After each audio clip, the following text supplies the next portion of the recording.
참으로 귀한 찬양 감사합니다. 추운 날씨에 우리 베델 찾는데 찬양을 들으니 온 마음이 녹아지는 것 같습니다. 우리 주님께서 오늘 추위 속에 찾아온 여러분들 위해 큰 은혜를 주셔서 마음도 녹고 몸도 녹고 영혼도 녹아지는 역사가 있기를 주님의 이름으로 축원합니다. 하나님 사랑, 삶 속의 말씀, 교회의 사랑, 살아있는 예배, 그리고 오늘 세 번째 대주제 이웃 사랑, 이것을 주님은 말씀합니다. 그것은 나아가는 선교를 뜻합니다. 사도행전 1장 8절 여러분 대부분 다들 암송도 하실 것입니다. 오직 성령이 너희에게 임하시면 너희가 권능을 받고 예루살렘과 온 유대와 사마리아와 땅끝을 향해 가는, 점점 확장되어 가는 성령님의 역사, 이것이 이웃사랑의 정신입니다. 가까운 곳에서부터 확장되어 나아가는 것, 이것이 선교의 정신입니다. 이런 정신의 밑바탕이 되는 것, 가장 밑바탕이 되는 것이 하나님 사랑입니다. 그러므로 제1은 하나님 사랑입니다.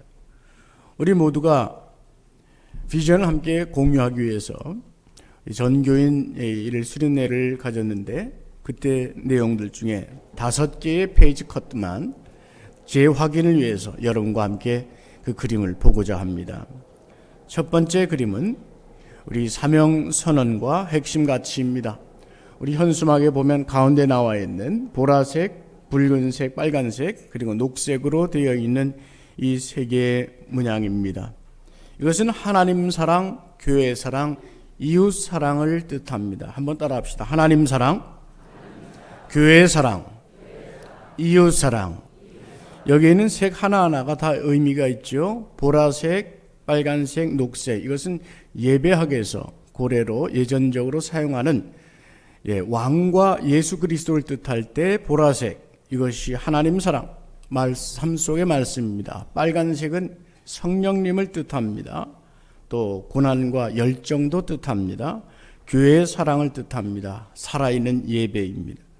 그리고 그린색, 초록색, 이것은 이웃 사랑입니다. 푸른 나무처럼 점점점 나아가면서 성장해가면서 확장되어가는 바로 이 색을 담았습니다. 이것이 우리의 사명선언입니다. 교회의 본질, 특히 오늘 이 시대의 교회의 본질은 어디에 있느냐? 하나님 사랑, 교회 사랑, 이웃 사랑, 이것이 분명해야 되는 것입니다. 두 번째 그림입니다. 그 그림의 3대 실천 방향입니다. 말씀과 예배와 선교, 이것이 가장 중요한 3대 가치입니다. 물론 곁가지들이 많이 있습니다. 그 안에 많은 의미들이 담겨 있습니다.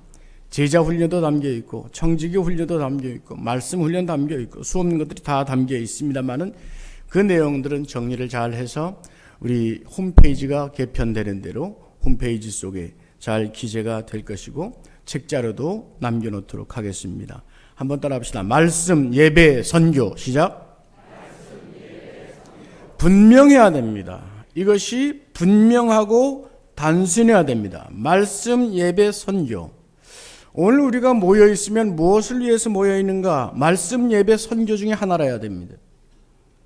오늘 우리가 밥을 먹고 있으면 무엇을 위해서 밥을 먹고 있는가? 말씀, 예배, 선교. 오늘 우리가 함께 모여서 놀고 있다면 혹은 목장 예배를 하고 있다면 무엇인가 모여 있다면 우리가 무엇을 위해서 이것을 하고 있는가? 말씀, 예배, 선교. 단순해야 됩니다. 단순해야 됩니다. 목표는 또 비전은 단순해야 됩니다. 말씀, 예배, 선교. 다시 한번 해봅시다. 말씀, 예배, 선교. 이게 분명해야 되는 것입니다. 이것이 3대 실천 방향입니다. 그래서 그 중에 우리 첫 해의 주제입니다. 다 같이 말씀이 이끄는 교회. 시작. 말씀이 이끄는 교회. 이렇게 우리가 나가고 있는 중입니다. 이것이 선명하고 투명하게 하나님 사랑, 교회 사랑, 이웃 사랑의 정신 속에서 하나하나 실천이 되고 있습니다. 그래서 올해 말씀이 이끄는 교회 성경 읽기 또 성경 필사대가 마련되어 있습니다. 여러분들이 벌써 열심히 성경 필사에 참여해 주셔서 참 좋습니다. 올해 내에 창세기에서부터 계시록 바로 여러분들의 손으로 직접 쓴 성경 한 권이 필사 완료가 되어서 이것이 우리 베델교회 60주년 기념물로 우리 후세에 남겼으면 좋겠습니다. 열심히 정성껏 잘 기재해 주셔서 이 성경 필사가 잘 이루어졌으면 좋겠습니다. 장로님들 성경 공부도 시작됐습니다. 벌써 세 번째 시간을 맞춰서 4분의 1선을 돌았습니다. 여러분들을 위해서도 성경 공부가 개설될 것입니다. 아마 선착순이 될 텐데 열심히 참여를 해 주시길 바랍니다.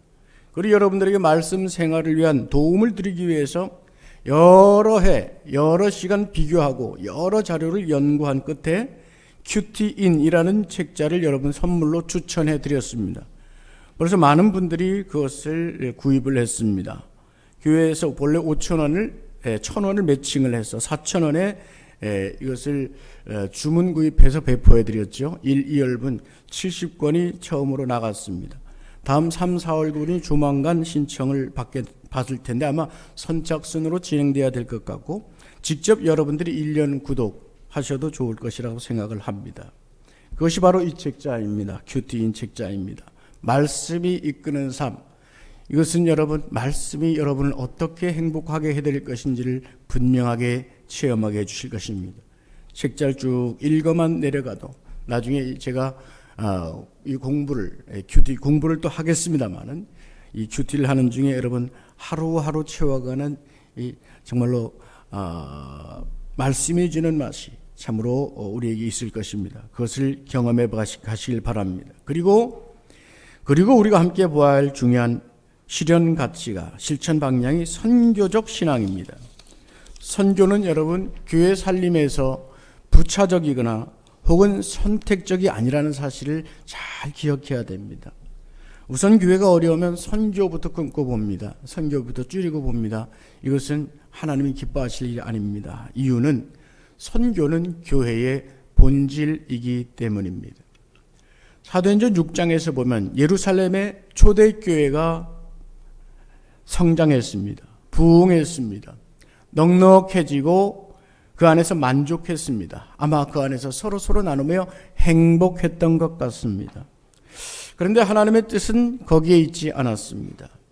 사도행전 1장 8절이 뭐라 그랬다고요? 예루살렘과 온 유대와 사마리아와 땅끝을 향해 가는 이웃사랑의 정신, 그 선교의 정신을 말씀합니다. 하나님께서 흩으셨습니다. 어떤 방법으로요? 스데반 집사님의 순교, 그것을 통해서 본격적인 핍박이 일어나고 예루살렘 교회에 있던 성도들이 흩어졌습니다. 성령께서 흩으신 것입니다. 그것이 하나님의 뜻입니다. 그 안에서 뭉쳐있자 땅끝을 향해 가도록 이웃사랑의 정신을 실천하도록, 이것이 선교입니다. 이것이 바로 하나님의 뜻이요 사도행전 성령님의 역사였습니다. 사진을 하나 준비했습니다. 우리 교회가 선교를 열심히 해왔습니다. 그리고 앞으로도 또 꾸준히 열심히 해야 됩니다. 우리 교회는 하나님이 사랑하시는 교회요, 60주년을 맞으면서 새로운 선교의 도약을 했으면 좋겠습니다. 우리 당회원님들과 장로님들과 함께 또 60년 기념위원들과 함께 고민하면서 땅끝을 향해 가는 교회는 어떤 교회인가? 그러려면 우리 교회는 지금 흑석동에서 뿐만 아니라 전국에서도 혹은 전 세계적으로도 감당해야 될 일이 많은 교회입니다. 전 세계를 품을 수 있는 교회가 되어야 된다. 이것이 우리의 뜻이 되어야 될 것입니다. 그래서 이 지도에 보면 십자가 모양으로 표식이 되어 있는 것이 전 세계 5대양 6대주, 특히 6개 대륙의 십자가 모양 하나씩 포함되어 있습니다. 그 대륙 한 군데 한 군데 선교사님들을 우리가 직접 파송은 못해도 협력을 해서 협력 선교사님으로 6분의 선교사님을 일단 모셔서 우리가 품고 기도하면 좋겠습니다. 가령 지금 아시아 지역, 유럽, 또 북미, 남미, 아프리카, 오세아니아 이렇게 6개 대륙, 그리고 한 군데를 더 해야 되겠죠. 어디를 더 해야 되겠습니까? 우리의 혈육 북한 땅에 선교를 해야 되지 않겠습니까? 그래서 6대륙과 또 우리 북한 땅을 선교하는 분들, 협력 선교사님들도 우리가 전격적으로 많이 후원은 못해도 6개 대륙을 다 품고 기도할 수 있도록 하면 좋겠습니다. 그래서 7개 지역 우리 남녀 성교회가 각각 할당을 받고 이제 한 군데 한 군데 우리가 함께 기도하면서 선정을 하고 선교사님도 모시고 그러면서 우리가 선교를 할 수 있다면 참으로 아름다운 선교의 모습이 나타나게 될 것입니다.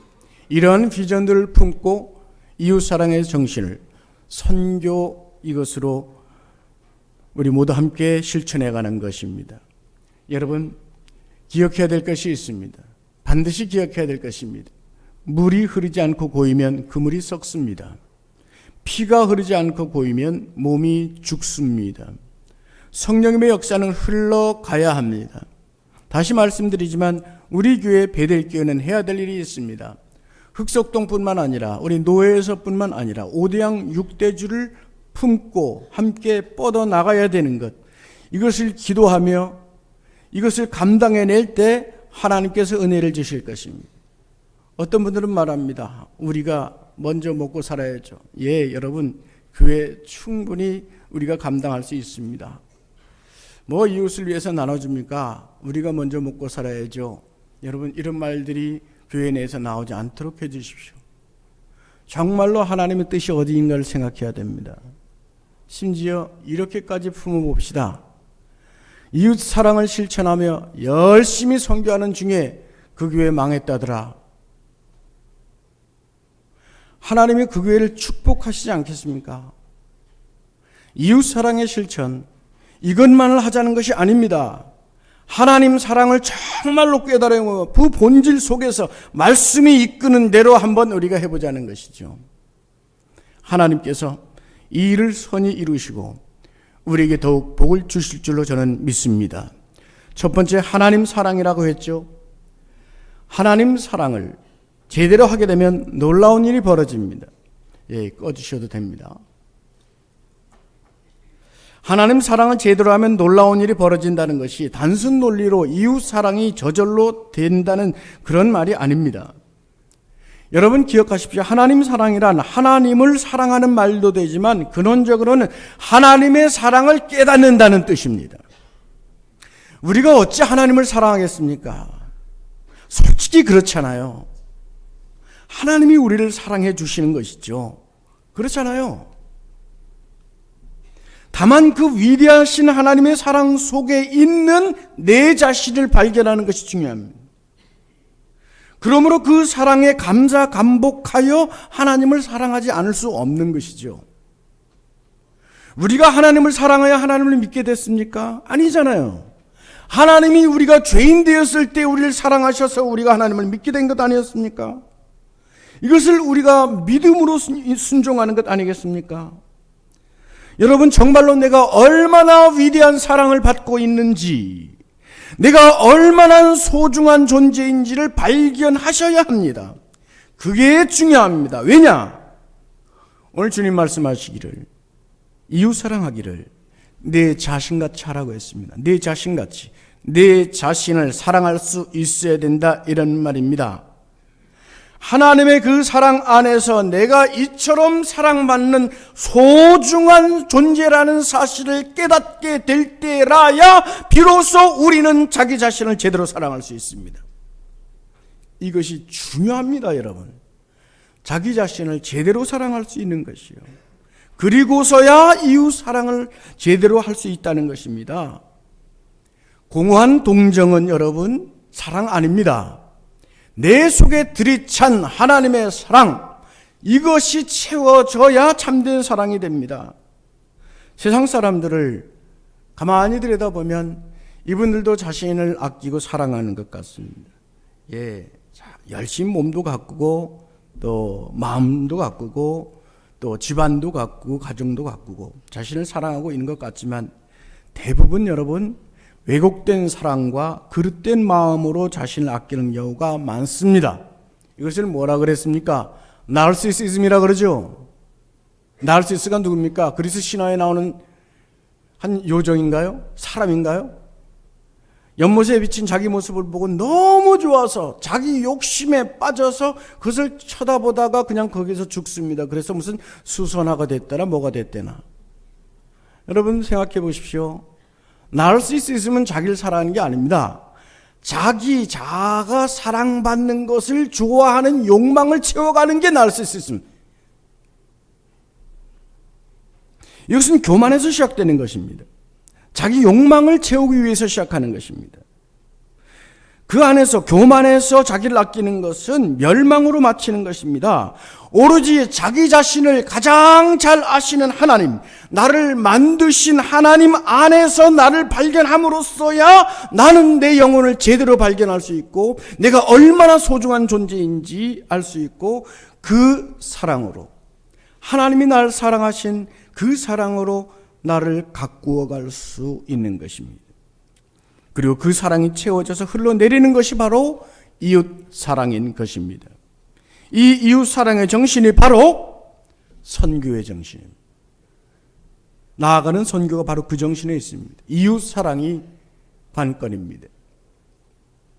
근래의 교회들이 여러모로 살아남기 위해서 혹은 더욱 생동력을 갖기 위해서 혹은 성장을 위해서 새로운 패러다임들을 얘기합니다. 문화 목회, 또 마을 목회, 또 선교적 교회, 새로운 목회 패러다임들을 말합니다만 사실은 주님께서 말씀하신 이웃 사랑 정신에 다 들어있는 것입니다.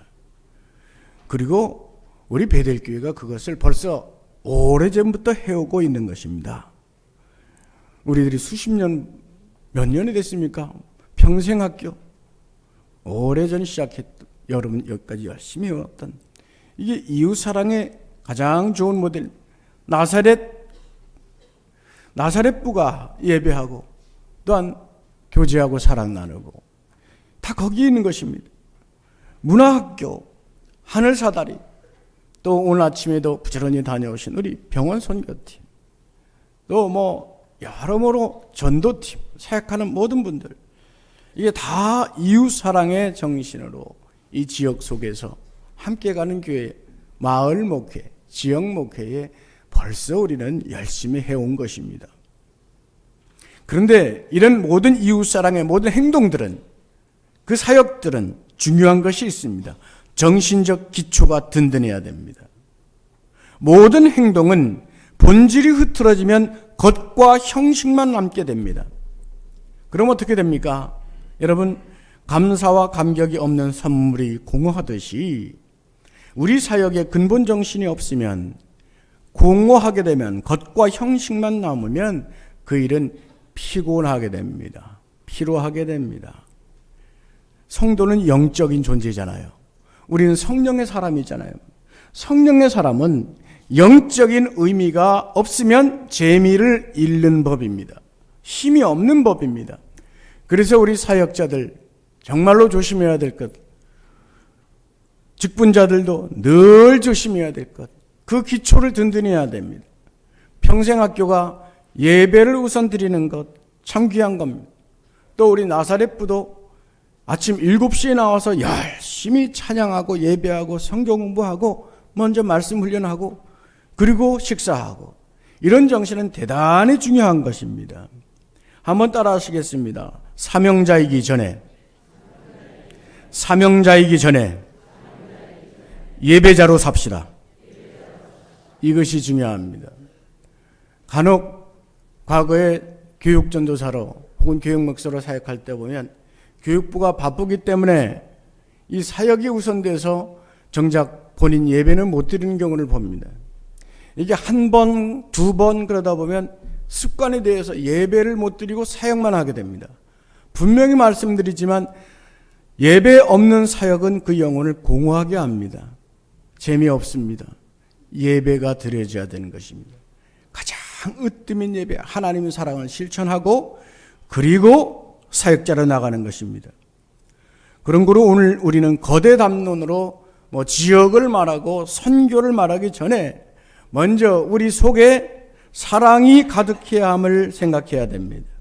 주님이 말씀하셨죠. 내가 너희를 사랑한 것 같이 너희가 서로 사랑하라.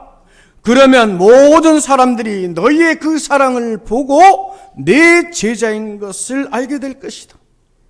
먼저 우리 속에 사랑이 가득하여 그것이 흘러서 채워져서 흘러나오도록 해야 되는 것입니다. 어떤 거대 담론을 말하고 거창한 일을 말하려고 하지 마십시오. 언젠가 무슨 일을 하겠다고 말씀하지 마십시오. 주님께서는 이것을 누가복음 10장에서 선한 사마리아의 인으로 비유로 말씀하셨죠. 한 사람이 여리고로 가다가 강도를 만나 거의 죽을 뻔 쓰러졌습니다. 제사장이 지나가고 레위인이 지나가도 누구도 거들떠보지 않는데 사마리아인이 지나가다가 그를 불쌍히 여겨 그를 자신의 나귀에 태우고 여관까지 잘 인도해 갑니다. 여관 주인에게 모든 돈을 주면서 잘 치료해 주십시오. 내가 나중에 돌아오면서 나머지 여비도 드릴 터이니 나머지 치료비도 드릴 터이니 잘 치료해 주십시오 하고 떠납니다. 이 말씀을 하시면서 율법사에게 물어보죠. 자, 누가 이 아픈 자에게 선한 이웃이냐? 이 중에 누가 선한 이웃이냐? 그때 이 사람이 뭐라고 대답을 합니까? 사마리아인이요 라고 대답하지 않지요. 자비를 베푼 자이니이다 이렇게 대답합니다. 주님께서 아마 그 말씀을 들으면서 끌끌 찼을 거예요. 그렇지, 네가 인간이지. 한번 믿기 시작하니까 죽어도 인정해주고 싶지 않은 거예요. 한번 저 얼굴 기억하고 나니까 다시는 보고 싶지 않은 거예요. 사마리아인이라고 말도 하기 싫은 거예요. 사자도 내기 싫은 거예요. 그래서 자비를 행한 자입니다. 주님이 그래서 끌끌 속을 차신 거 아니겠어요? 니네는 못한다. 사람은 니네는 못해. 그래서 성장해봐야 예루살렘에 주저앉아가지고 너희들끼리 희희락락하고 있지. 성령이 너희를 흩을 것이다. 성령께서 일할 것이다. 성령을 보내셔서 결국 일을 해내시는 것 아니겠습니까? 여러분, 오늘 거창한 일을 생각하기 전에 작은 것부터 하십시다. 할 수 있는 것부터 합시다. 나부터 합시다. 지금부터 실천하는 것부터 한번 해보자는 말입니다. 몇 달 전에 어떤 귀한 분이 제게 목사님 이런 책이 있습니다 하면서 추천해 주신 분이 고마운 분인데 지금 이 자리에 계신지 모르겠습니다. 근데 때를 기다렸는데 오늘까지 기다렸습니다. 한 목사님의 저서인데 미인대칭 전도혁명이라는 책입니다. 전도자가 나오니까 불편해지십니까? 부담되십니까? 근데 참 귀 기울여 볼만 합니다. 그 중에 중요한 것 3가지만 오늘 이웃사랑의 말씀 실천의 도구로서 여러분에게 제시하고자 합니다. 첫 번째, 여러분 자신의 장점을 칭찬해야 됩니다. 자신의 장점을 칭찬할 수 있어야 됩니다. 자신의 장점을 헤아리지 못하고 나의 단점만 헤아리면서 나는 이래서 못하고 저래서 못하고 이게 부족하고 저게 부족하다고 말하는 경우들이 장점을 칭찬해야 됩니다. 왜? 하나님께서 그걸 나에게 주셨기 때문입니다. 그걸 가지고 은사로 사용하라 하셨기 때문입니다. 장점에는 2가지가 있습니다. 일반적 장점이죠. 누구나 보고 이건 장점이다 말하는 것. 얼굴이 잘생겼다. 성품이 좋다. 똑똑하다. 이것이 가정이 좋다. 친구 관계 좋다. 왜 좋다. 외면적으로 나타나는 이런 것들, 일반적 장점입니다. 이런 것들도 장점으로 말할 수 있지만 여러분 역설적 장점이라는 게 있습니다. 이것이 중요합니다. 가난하게 살았다. 이것이 장점입니다. 가난하게 살았으므로 나는 밑바닥의 삶을 알 수 있고 또 어려운 중에 있는 사람들을 내가 이해할 수 있다. 내가 몸이 약한 사람이었다.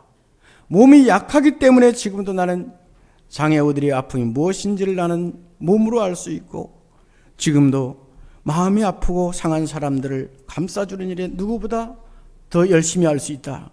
이것이 역설적인 장점. 내가 흙수저였다. 가문도 학벌도 가진 것도 없었지만은 그러나 이만큼 내가 살아올 수 있었던 것이 정말 하나님의 은혜다. 그래서 나는 아픔을 이해하고 감싸주는 성품을 갖게 되었다.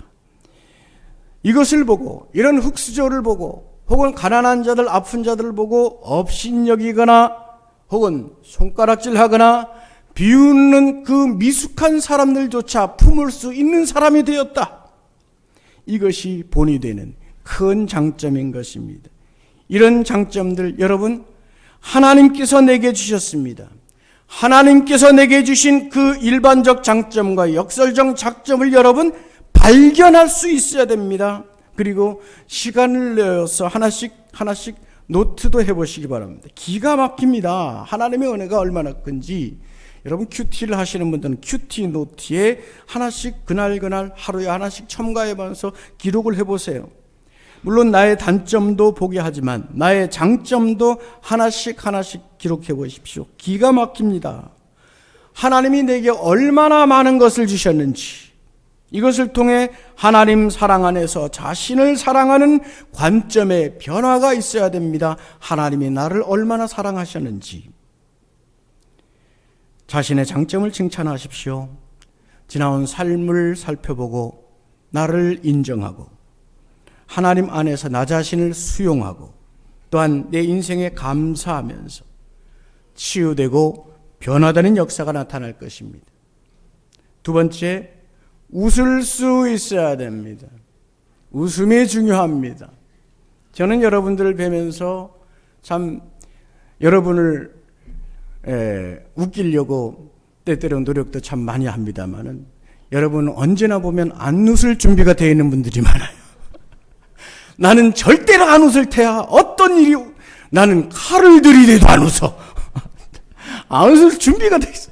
그래서 100번 시도하면 99번 내가 실패를 해요. 웃는 거를. 여러분 어떤 말을 해도 죽어도 안 웃으려고 하시면 안 웃어도 됩니다.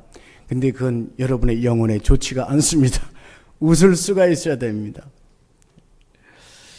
프랑스에서는 음식점 종업원들이 식당에 나가기 전에 반드시 거울을 본다고 하잖아요. 거울을 보면서 웃습니다. 이를 드러내어 활짝 웃고 연습을 한 후에 나갑니다.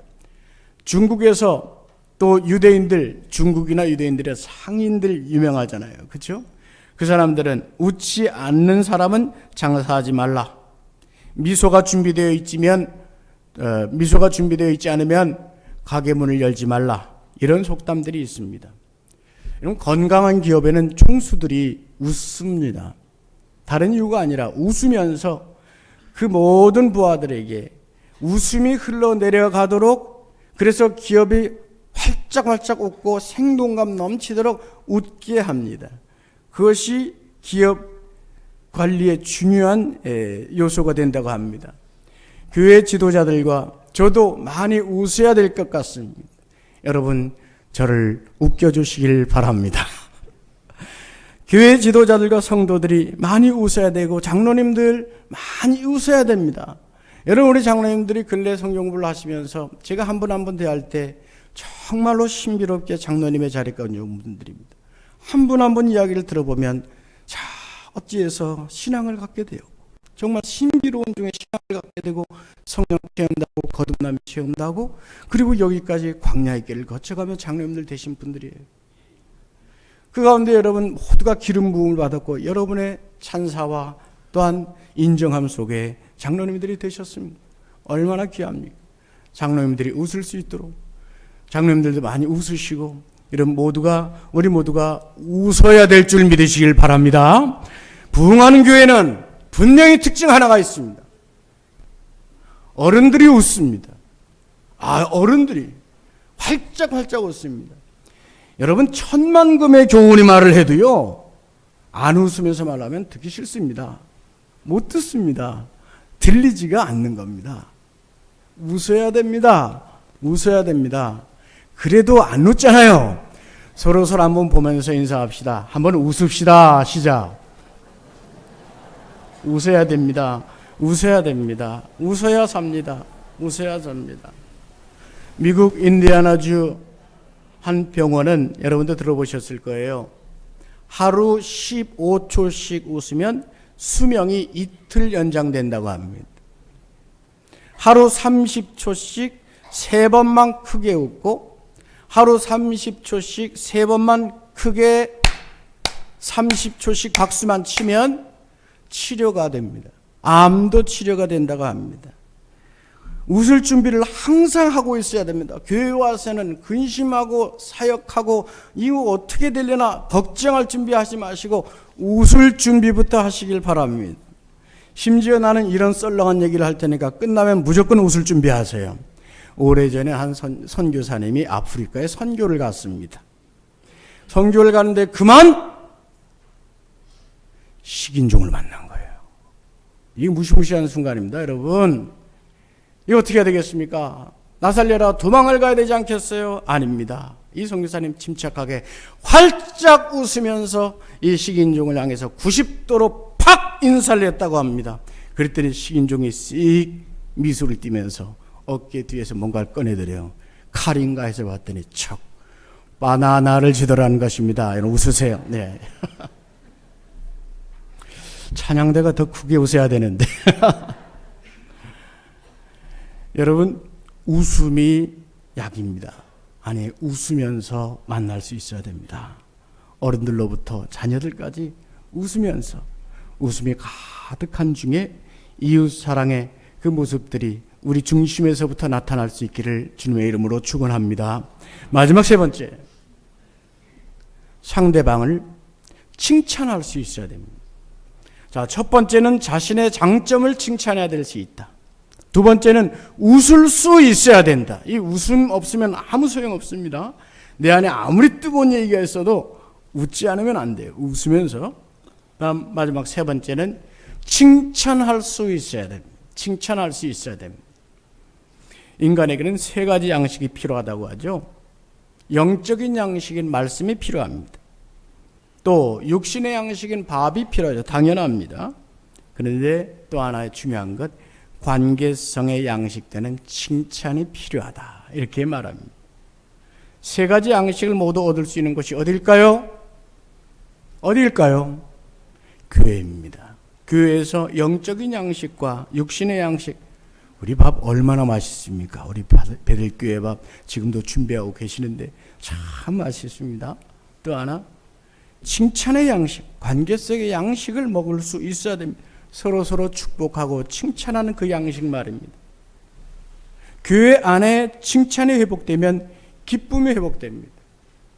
오늘도 무슨 모임들 갖게 되시죠? 칭찬들 하시며 기쁨이 회복돼야 됩니다. 기쁨이 회복되면 말씀드린 대로 육신 질병도 낫습니다. 우리의 영혼도 살아납니다. 한편 칭찬을 자주 하다 보면 조심해야 될 것도 있긴 있습니다. 칭찬만 받으려고 드는 욕심, 그게 교만이거든요. 자칫 교만해질 수가 있습니다. 그래서 중요한 것이 칭찬의 요령인데요. 그래서 무엇을 칭찬해야 되느냐? 내면을 칭찬해야 됩니다. 밖의 것을, 내 외모를 칭찬하는, 외면이 아니라 내면을 칭찬해야 됩니다.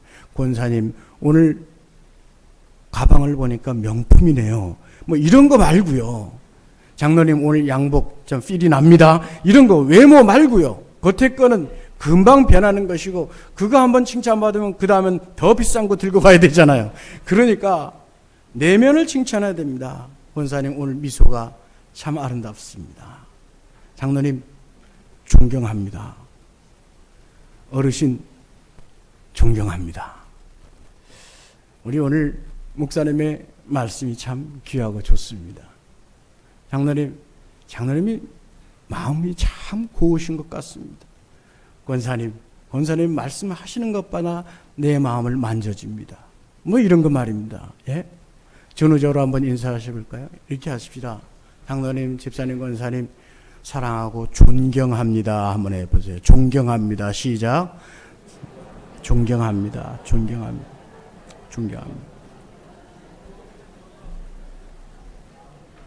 내면을 칭찬해야 됩니다. 그분의 내면을 진심으로 칭찬해야 됩니다. 그래서 제대로 칭찬할 때에 관계가 변화되고 그 사람도 변화됩니다. 여러분 자녀들 보세요. 키워보셨죠? 예, 저도 한번 이게 실험 삼아 한 건 아닌데 수도 없이 그 경험들을 많이 했습니다. 한 가지 지적하면 애가 풀이 죽습니다. 이걸 풀어주기 위해서는 9가지 칭찬을 해줘야 풀어집니다. 칭찬으로서 고래도 춤추게 한다는데 여러분 우리의 영혼 상대방을 칭찬할 수 있어야 되겠습니다. 어떤 분이 금강산 여행을 갔습니다. 안내원이 있었습니다. 이 금강산에 그 소위 여성 동무가 안내를 하고 있는 것이죠. 얼마나 꼿꼿하고 반듯하게 서 있습니까? 밝은 미소로 인사하고 이 안내원을 칭찬해 줬습니다. 아이고, 얼굴도 이렇게 고우시고 자세도 반듯하시고 아주 이 제복도 아주 빳빳하게 잘 다리셨네요. 멋집니다. 최고입니다. 역시 우리 동포답습니다. 했더니 빳빳하게 서 있던 북한 안내원 동무가 환하게 웃으면 고개를 푹 숙이더랍니다. 그리고 물어보지도 않았던 이름을 말하더래요. 김미경입니다 하고 말입니다. 밝은 웃음과 칭찬이 힘이 되고 그것이 변화의 동력이 되는 것을 우리가 믿어야 됩니다. 한편 여러분, 칭찬을 잘하는 것이 쉽지 않지만 칭찬을 잘 받는 것도 어려운 모양입니다. 어떤 분은 제가 늘 칭찬의 말을 해주는데 참 아름답습니다. 가족이 참 행복하겠습니다. 이렇게 말하면 뭘요? 아니에요. 하도 그래서 자녀 칭찬해 줬습니다. 아이가 공부를 열심히 해서 참 좋습니다. 아니요, 그렇지도 않아요. 늘 이렇게 해서 칭찬하는 사람을 무색하게 합니다. 아니, 칭찬을 해줬으면 그렇게 봐주시니 감사합니다. 신방 가서 아이고 집이 참 아늑하고 좋습니다. 그래요. 그렇게 봐주시니 행복합니다. 이러면 얼마나 좋습니까? 이 좁아가지고요 못 살겠어요.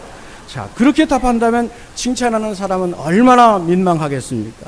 칭찬해 드리면 칭찬을 받아주세요. 감사합니다. 그렇게 봐주시니 행복합니다. 이러면 본인도 좋고 칭찬하는 사람도 좋고 서로 칭찬의 기쁨이 더하시기를 주님의 이름으로 축원합니다. 말씀을 마치겠습니다. 오늘 우리는 불안하다는 말을 늘 입에 달고 삽니다. 그럴 필요가 없습니다, 여러분. 하나님을 사랑합시다. 삶 속에서 말씀으로 나를 사랑하시는 하나님을 만납시다. 하나님의 사랑 속에 있는 자신들의 장점을 깨달으며 살아갑시다. 또 오늘 많은 사람들은 재미가 없다고 말하고 소망도 없다고 말합니다. 아니요, 소망은 여기에 있습니다. 교회를 사랑하고 살아있는 예배를 드리는 이들에게 영원한 소망이 있는 것입니다. 성도들의 모임과 소그룹 속에 참된 재미가 있는 것입니다. 어떤 이들은 이제 할 일이 없다고 하는 이들이 있습니다. 아닙니다. 얼마든지 일이 있습니다. 돈 버는 일만 일입니까? 사랑하는 일이 더 중요한 일 아니겠습니까? 하나님 앞에서는 사랑 나눈 일이 더 많이 남을 것입니다. 우리 지역 속에서도 나가서 섬길 일들이 있습니다. 이웃을 사랑하며 점점 나아가는 인생이 되어야 되는 것입니다. 그러기 위해 세 가지가 필요하다고 했습니다. 기억하셔야 합니다. 칭찬할 줄 알아야 합니다. 웃을 줄 알아야 합니다. 또 한 가지, 첫 번째는 뭐였죠? 자신의 장점을 칭찬할 줄 알아야 될 수 있는 것입니다. 이웃사랑은 여기서 시작됩니다. 먼데 거창한데 거대한 데보다 오늘 지금부터 나부터 할 수 있는 것부터, 작은 것부터, 이것 좋네요. 한번 따라 합시다. 지금부터 나부터 할 수 있는 것부터, 작은 것부터 칭찬하시기를 주님의 이름으로 축원합니다. 은혜를 구하는 기도를 다 같이 함께 읽으며 우리의 마음을 새기겠습니다. 다 같이 함께 하시겠습니다. 하나님, 저와 우리 가정을 사랑으로 돌보심을 감사합니다. 제가 감당할 수많은 장점들을 은사로 주신 것을 감사드립니다. 오늘도 하나님의 은혜 안에서 저를 발견하며 밝고 힘찬 하루가 되게 하여 주옵소서. 먼저 웃음이 넘치게 하여 주시고 오늘 제가 대하는 식구들과 이웃에게 사랑과 칭찬의 말을 하는 지혜를 더하여 주옵소서. 마음으로 결단하며 우리 다 같이 기도하시겠습니다.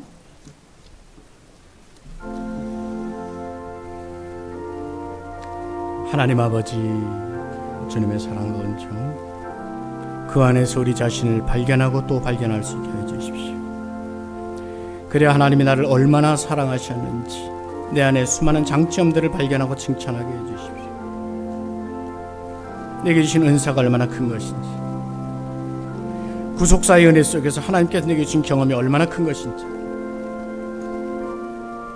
내가 오늘 살아오는 날까지 하나님이 인도하심이 얼마나 큰 것인지, 하나님, 그 모든 것들을 발견하게 하시고 감사하게 하소서. 또한 우리 이웃을 향하여 서로를 위해서 웃을 수 있는 넉넉함을 주시옵소서. 미소 띤 소리내어 웃는 웃음, 서로를 사랑하여 웃는 웃음들이 넘치게 하여 주시옵소서. 하나님, 우리에게 칭찬할 수 있는 지혜를 주옵소서.